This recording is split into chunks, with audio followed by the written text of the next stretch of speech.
Bom dia, boa tarde, boa noite, boa madrugada. Meu nome é Ana Terra e eu sou sua professora de Direito Administrativo. Na aula de hoje, iremos tratar sobre a responsabilidade civil do Estado. Para tanto, vamos iniciar com um breve histórico. O direito romano previa a responsabilização de funcionários e magistrados diante de condutas abusivas, mas de forma alguma admitia a responsabilidade do Estado, nem solidária, nem subsidiariamente, pelas condutas dos seus funcionários. Os romanos acreditavam que, uma vez que era o Estado quem fazia as leis, quem as fiscalizava e quem julgava e punia aqueles que as descumpriam, seria inadmissível que o Estado se autopunisse, se autorresponsabilizasse.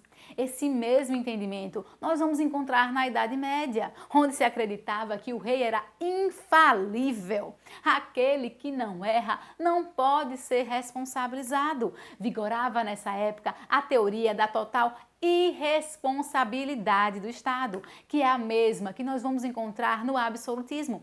As monarquias absolutistas acreditava-se que o rei era um iluminado, indicado pela divindade para ocupar aquele lugar. O rei era a personificação do Estado. Esse rei também não falhava.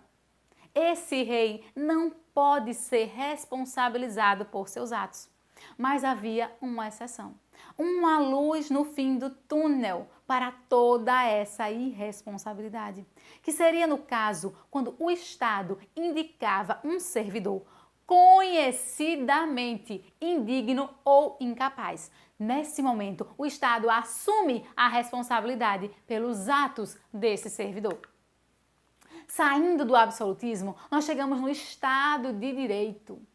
O Estado de Direito entende que, olha, é verdade, o Estado ele não erra, mas o funcionário sim. E o Estado precisa ser responsabilizado pelas ações do seu funcionário. Então, o Estado de Direito, ele divide os atos do Estado em dois: atos de gestão e atos de império. Os atos de império são atos que decorrem diretamente do poder soberano do Estado. Para esses não há responsabilização. Mas os atos de gestão, que são aqueles realizados cotidianamente pelos funcionários públicos, esses sim podem demandar a responsabilidade do Estado, desde que haja culpa do funcionário. E essa culpa, eu preciso que vocês entendam que é culpa lato sensu, abrange dolo e culpa stricto sensu, ou seja, negligência, imprudência e imperícia. Então, se na Idade Média e na Idade Moderna vigorava a total irresponsabilidade do Estado, agora, no Estado de Direito, nós começamos a vislumbrar uma responsabilidade baseada na culpa. Ou seja, pelos atos de gestão, o Estado pode sim ser responsabilizado diante de uma conduta culposa do seu funcionário. A doutrina avança um pouquinho e diz, olha, o foco está errado. A gente não tem que observar a conduta do funcionário. O que nós precisamos olhar é a prestação de serviço em si do Estado. Se houve ou não prestação de serviço, se essa prestação de serviço, se ela foi boa ou má executada. Então, troca-se o foco.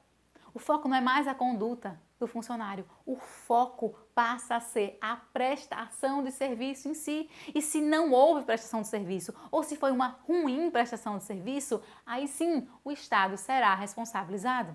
Só que a doutrina não para por aí. Nós subimos mais um degrau nessa escada e chegamos na responsabilidade objetiva.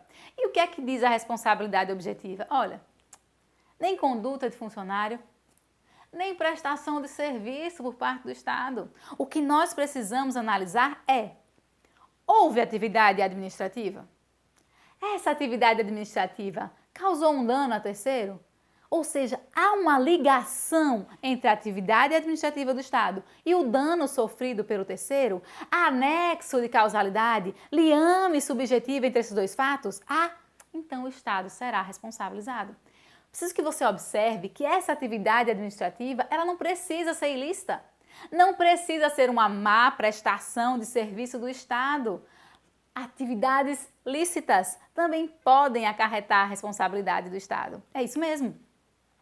O importante é atividade administrativa, dano a terceiro e nexo de causalidade.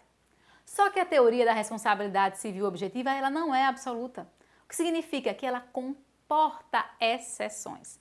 Ou seja, existem casos em que haverá atividade administrativa, haverá dano, haverá até nexo de causalidade, mas não haverá responsabilidade por parte do Estado. E que casos são esses? Nos casos de caso fortuito ou força maior. Fato de terceiro, culpa exclusiva da vítima.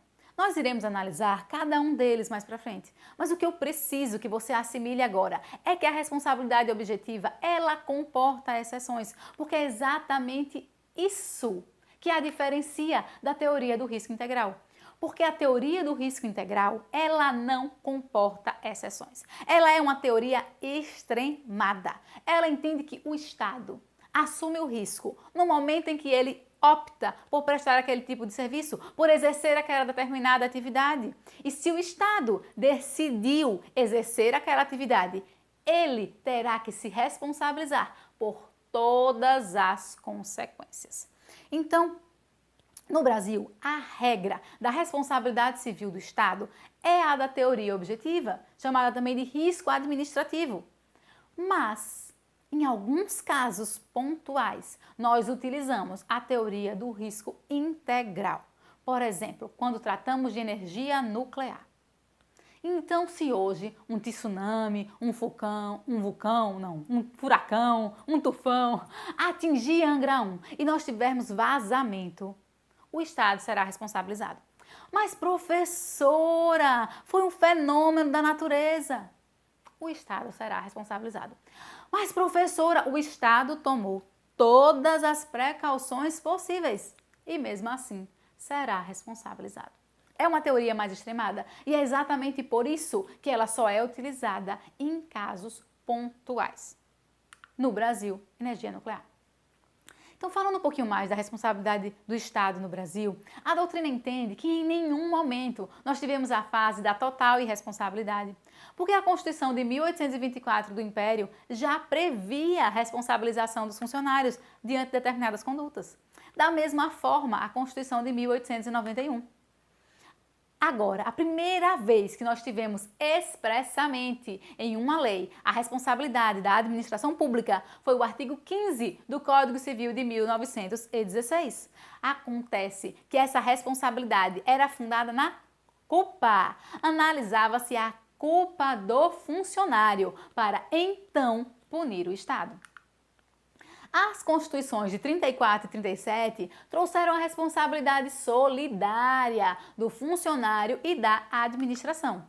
E a Constituição de 46 trouxe, enfim, a responsabilidade objetiva, que persistiu nas Constituições de 67, 69 e hoje na nossa amada Constituição Federal de 1988. A Constituição de 46 previa também a ação de regresso, que é prevista hoje também na nossa Constituição, no artigo 37, parágrafo 6º.